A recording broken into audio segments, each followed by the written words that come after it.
This is the first of several videos on 1.5, which is solving quadratic equations. When we say solving, we mean what does x equal to? And when we're talking about quadratic equations, what x equals to represents the x-intercepts. Now another word for x-intercepts is zeros, or you could even call it roots if you want to. They're all the same. The different methods that you could use in order to find the x-intercepts is number one, you could always graph it using the vertex and step pattern. So once you've graphed it, you can actually take a look at the parabola and say, oh, there are my two x-intercepts. They're this and that. Now, an easier way, because graphing takes forever, is to factor, which is what this video is on. And in a different video, we'll go over quadratic formula. So let's get right into it. Number one, we have this quadratic equation, and it's an equation because we have this equals 0 at the end now, which means we can actually solve and figure out what x equals to. This equation is in standard form, and we're going to factor. So we're going to write down the equals 0 as well. And two numbers that multiply to 12, add to 7, are positive 4 and positive 3. Now the understanding behind how to find x is here are two things that are multiplying each other. And if you have two numbers that multiply each other and you want it to equal 0, well, the only way you can do that is if one of the boxes equaled to 0 in the first place. So what we're going to have to do is we're going to have to figure out both cases. If case 1, x plus 4 was the one that equaled to 0, well, we're just going to solve for x then. It must have been negative 4. That would make the first bracket equal to 0. Now the second case is, what if the second bracket was the one that equaled to 0? In that case, x must have been negative 3. You'll start to notice that your x values are usually your opposite numbers from the red numbers at the top. So you don't have to show all this green work afterwards. You can just write this. Therefore, x equals to negative 4 or negative 3. Let's move on to the second one. Now the second one isn't a trinomial, it's a binomial, so we might have to factor it a little bit differently. I'm looking for a greatest common factor, which is an x. Don't forget that equals 0 at the back. Now, if I take an x out of each of the terms in the binomial, I'm left with 3x and a positive 5.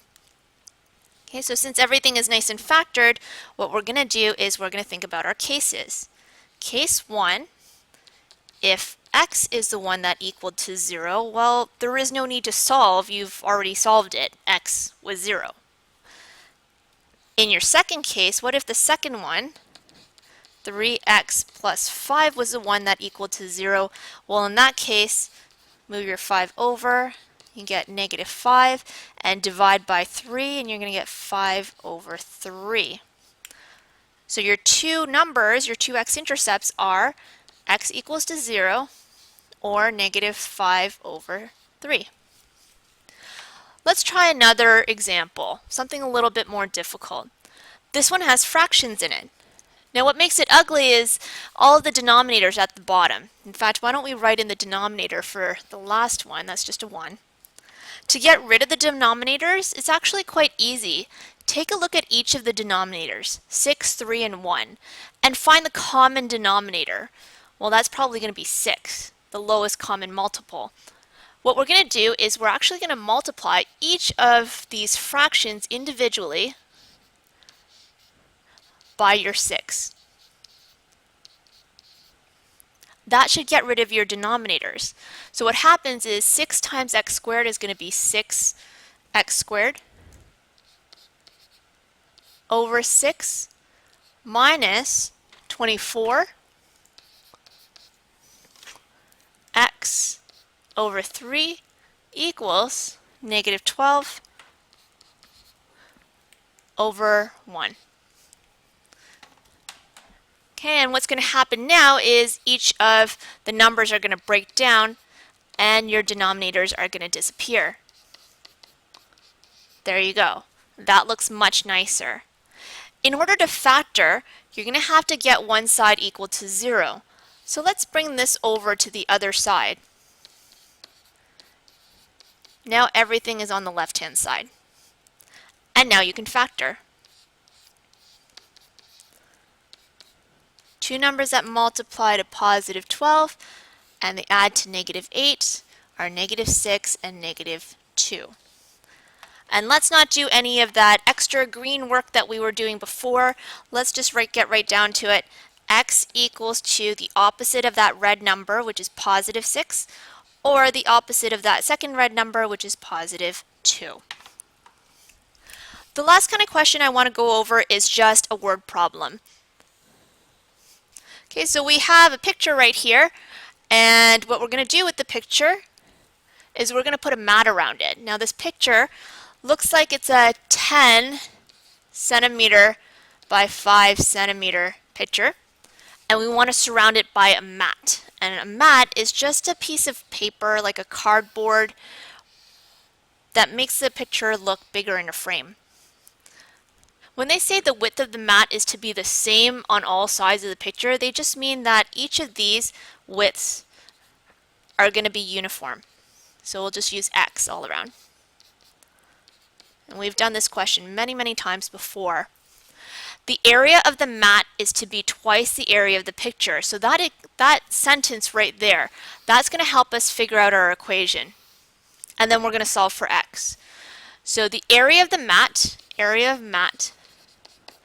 is to be twice the area of the picture.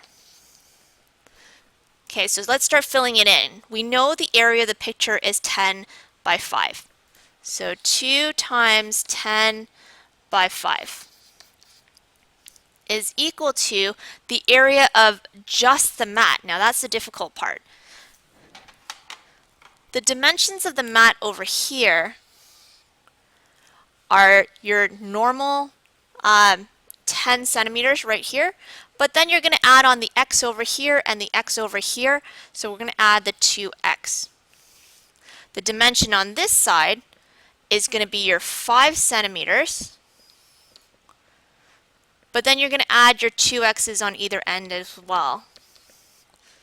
Okay, so that's the entire big rectangle, but you want to make sure you subtract Sheldon in the middle. You need to cut that part out just to get the mat. Okay, I'm going to need a little bit more space, so what I'm going to do is I'm just going to move this down a bit. And let's take this stuff right here.